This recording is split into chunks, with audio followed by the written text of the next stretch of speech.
আসসালামু আলাইকুম। আজ আমরা কোরআনের এমন একটি আয়াত নিয়ে কথা বলবো যা খুবই গভীর অর্থ বহন করে। মানে এটা বিশ্বাস আর বংশপরম্পরার একটা অসাধারণ মুহূর্ত তুলে ধরে। ওয়ালাইকুম আসসালাম। হ্যাঁ, ঠিকই বলেছেন। আমরা আজকে সূরা আল বাকারা আয়াত 133 নিয়ে আলোচনা করব।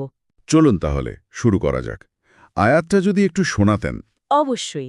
আয়াতটি হল আম কুনতুম শুহাদা ইয হাদারা ইয়াকুব আল মাউতু ইয ক্বালা লিবানিহি মা তা'বুদুনা মিন বাদি ক্বালু না'বুদু ইলাহাকা ওয়া ইলাহা আবাইকা ইব্রাহিমা ওয়া ইসমাঈলা ওয়া ইসহাকা ইলাহান ওয়াহিদা ওয়া নাহনু লাহু মুসলিমুন। সুবহানাল্লাহ। এর বাংলা অর্থটা দাঁড়াচ্ছে এরকম যে, তোমরা কি তখন হাজির ছিলে যখন ইয়াকুবের কাছে মৃত্যু এসেছিল? যখন তিনি তার ছেলেদের জিজ্ঞাসা করলেন, আমার পরে তোমরা কার উপাসনা করবে? তারা বলল, আমরা তো আপনার উপাস্য আর আপনার পিতৃপুরুষ ইব্রাহিম, ইসমাইল ও ইসহাকের যিনি উপাস্য সেই এক আল্লাহরই ইবাদত করব। আর আমরা তো তারই কাছে আত্মসমর্পণকারী, মানে মুসলিম। হুম দেখুন, কি অসাধারণ একটা দৃশ্য। জীবনের একদম শেষ মুহূর্তে এসে নবী ইয়াকুব আলাহিসাল্লাম তার সন্তানদের কাছ থেকে সবচেয়ে মৌলিক বিষয়টার মানে বিশ্বাসের ভিত্তিটার অঙ্গীকার নিচ্ছেন। ঠিক। এটা তো শুধু একটা ঐতিহাসিক কথোপকথন নয়, তাই না?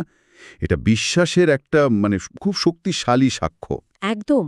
তিনি নিশ্চিত হতে চাইছিলেন যে তারপরে তার বংশধররা এক আল্লাহর পথেই থাকবে কিনা। এখান থেকে কিন্তু অনেক জরুরি শিক্ষা আমরা পাই। হ্যাঁ, যেমন যেমন ধরুন সন্তানদের ঈমান নিয়ে তার ওই চিন্তাটা, আর বংশ পরম্পরায় একত্ববাদের যে ধারা সেটাকে ধরে রাখার চেষ্টা। ঠিক তাই। মূল শিক্ষাগুলো যদি একটু গুছিয়ে বলি, ১ নম্বর হল মৃত্যুর সময় ঘনিয়ে এলে সন্তানদের ঈমান নিয়ে খোঁজখবর নেয়া বা তাদের ঈমানকে সুদৃঢ় করার চেষ্টা করা। হুম। ২ ইয়াকুব আলাইসাল্লামের ছেলেমেয়েরা যে আসলে এক আল্লাহর প্রতি অনুগত ছিলেন সেই ব্যাপারটা স্পষ্ট করা। ৩ নম্বর ইসলাম যে নতুন কোনো ধর্ম নয়, বরং ইব্রাহিম আলাইসাল্লাম, ইসমাইল আলাইসাল্লাম, ইসহাক আলাইসাল্লাম সকল নবীরই প্রচারিত সেই একই পথ, মানে আল্লাহর কাছে আত্মসমর্পণ। আচ্ছা আচ্ছা, তার মানে ধারাবাহিকতাটা দেখানো হচ্ছে। হ্যাঁ। আর ৪ নম্বর একমাত্র আল্লাহর উপাসনাই যে সঠিক এবং চূড়ান্ত পথ সেই বার্তা দেওয়া। আর ৫ পরিবারে এই ঈমানের ধারাবাহিকতা বজায় রাখতে বাবা মায়ের, বিশেষ করে অভিভাবকের যে একটা বড় ভূমিকা আছে সেটাও কিন্তু এখানে স্পষ্ট। এই আয়াতটা যখন নাজিল হয়, এর কি বিশেষ কোনো কারণ বা প্রেক্ষাপট ছিল? মানে কোনো নির্দিষ্ট ঘটনা বা ধারণার জবাবে কি এটা এসেছিল? হ্যাঁ, এর একটা গুরুত্বপূর্ণ প্রেক্ষাপট আছে। টাংশির মানে ওই সময়ে মদিনার কিছু ইহুদি বলতো বা দাবি করত যে নবী ইয়াকুব আলাইহিসসালাম তার সন্তানদের ইহুদি ধর্ম পালন করার জন্যই ওসিয়ত করে গিয়েছিলেন। ওহ, আচ্ছা। তো এই আয়াতটা সরাসরি তাদের ওই দাবিটাকে খণ্ডন করছে। আল্লাহ এখানে পরিষ্কার করে দিচ্ছেন যে না, তারা আসলে মুসলিম বা আল্লাহর কাছে আত্মসমর্পণকারী হিসেবে থাকারই অঙ্গীকার করেছিল। আর এটাই ছিল তাদের পূর্বপুরুষ ইব্রাহিম, ইসমাইল ও ইসহাক আলাইহিসসালামের পথ। তার মানে আল্লাহ এখানে ইয়াকুব আলাইসাল্লামের সন্তানদের নিজেদের মুখের কথাই দলিল হিসেবে পেশ করছেন, তাই তো? একদম। আল্লাহ সুবহানাহু ওয়া তাআলা তাদের সাক্ষ্য দিয়ে এটা প্রমাণ করছেন যে আল্লাহর কাছে এই যে পরিপূর্ণ আত্মসমর্পণ, এই শিক্ষাই আসলে সমস্ত নবীর মূল শিক্ষা ছিল। মানুষ হয়তো পরে নিজেদের মতো করে বিভিন্ন ধারণা বা বিশ্বাস তৈরি করেছে, হুম। কিন্তু আসল সত্য মানে এক আল্লাহর উপাসনা সেটা সবসময় একই ছিল এবং আছে। এটা যেন সেই চিরন্তন সত্যের একটা পুনঃনিশ্চিতীকরণ। বাহ, বিষয়টা আরও পরিষ্কার হলো। আচ্ছা, এই যে মূল ধারণাটা, মানে পূর্বপুরুষদের বিশ্বাস আর সন্তানদের অঙ্গীকার, এটা কোনো উদাহরণ দেওয়া যায়? মানে আমাদের দৈনন্দিন জীবনের সাথে মিলিয়ে? হ্যাঁ, নিশ্চয়ই দেওয়া যায়।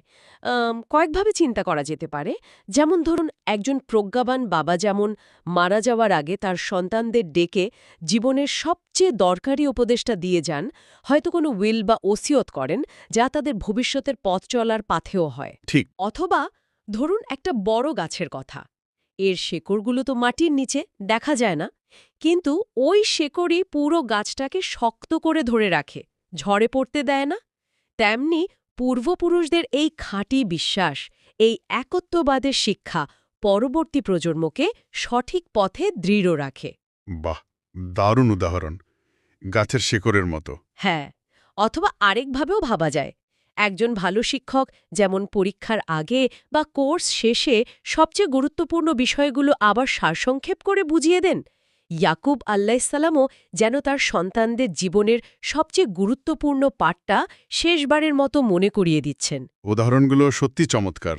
আচ্ছা, এই যে বিষয়গুলো, পারিবারিক ঐতিহ্য, বিশ্বাস টিকিয়ে রাখা, পূর্বপুরুষদের অঙ্গীকার, এর কি কোনো সমাজতাত্ত্বিক বা মনস্তাত্ত্বিক দিক থেকেও বিশ্লেষণ করা যায়? অবশ্যই যায়।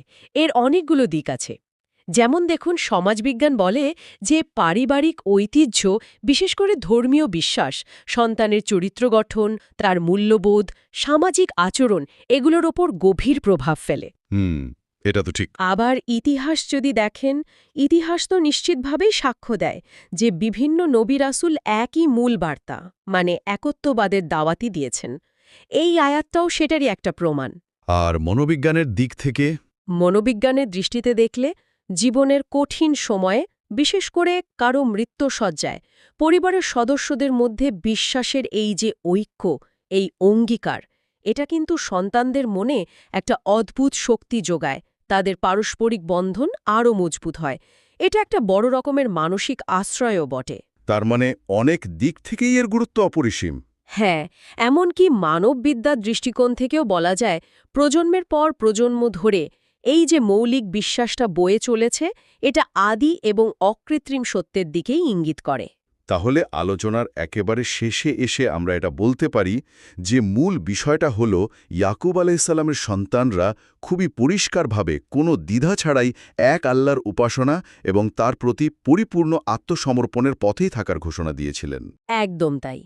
আর এটাই আসলে প্রমাণ করে যে সব নবী রাসূলের প্রচারিত ধর্মের মূল সুরটা একই ছিল।